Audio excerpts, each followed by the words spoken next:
Chapter 19 of The Science of Being Great by Wallace D. Wattles. A View of Evolution.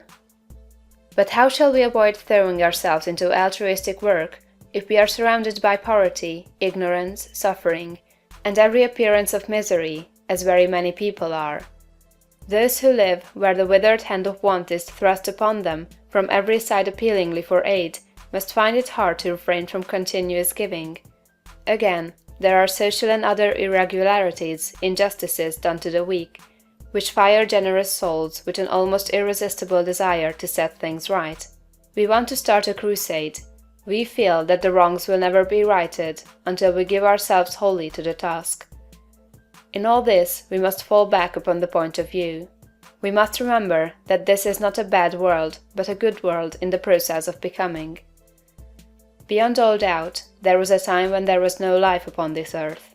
The testimony of geology to the fact that the globe was once a bowl of burning gas and molten rock, clothed about with boiling vapors, is indisputable.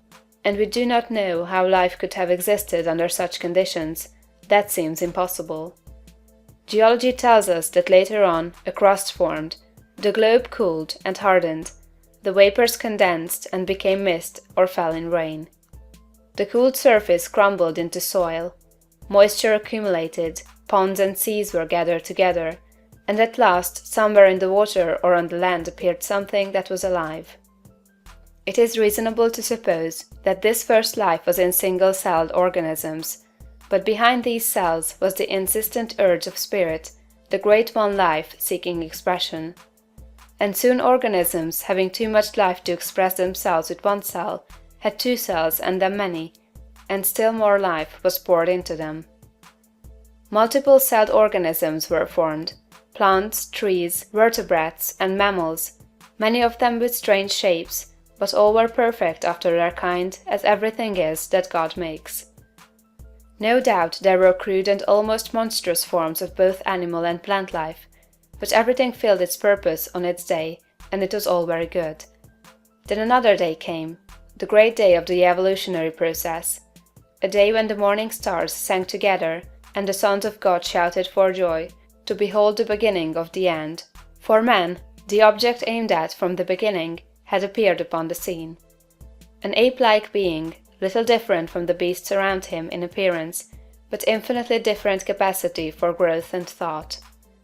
Art and beauty, architecture and song, poetry and music, all these were unrealized possibilities in that ape-man's soul, and for his time and kind he was very good. It is God that works in you to will and to do of his good pleasure, says St. Paul. From the day the first man appeared, God began to work in man, putting more and more of himself into each succeeding generation, urging them on to larger achievements and to better conditions, social, governmental, and domestic. Those who, looking back into ancient history, see the awful conditions which existed, the barbarities, idolatries, and sufferings, and reading about God in connection with these things, are disposed to feel that he was cruel and unjust to man, should pause and think. From the ape-man to the coming Christ-man, the race has had to rise. And it could only be accomplished by the successive unfolding of the various powers and possibilities latent in the human brain. God desired to express himself, to live in form, and not only that, but to live in a form through which he could express himself on the highest moral and spiritual plane.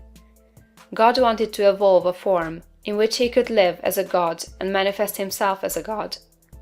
This was the aim of the evolutionary force. The ages of warfare, bloodshed, suffering, injustice, and cruelty were tempered in many ways with love and justice as time advanced. And this was developing the brain of man to a point where it should be capable of giving full expression to the love and justice of God. The end is not yet. God aims not at the perfection of a few choice specimens for exhibition, like the large berries at the top of the box, but at the glorification of the race. The time will come when the kingdom of God shall be established on earth.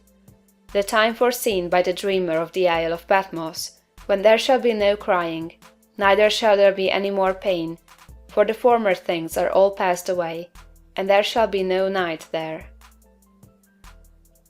End of chapter 19.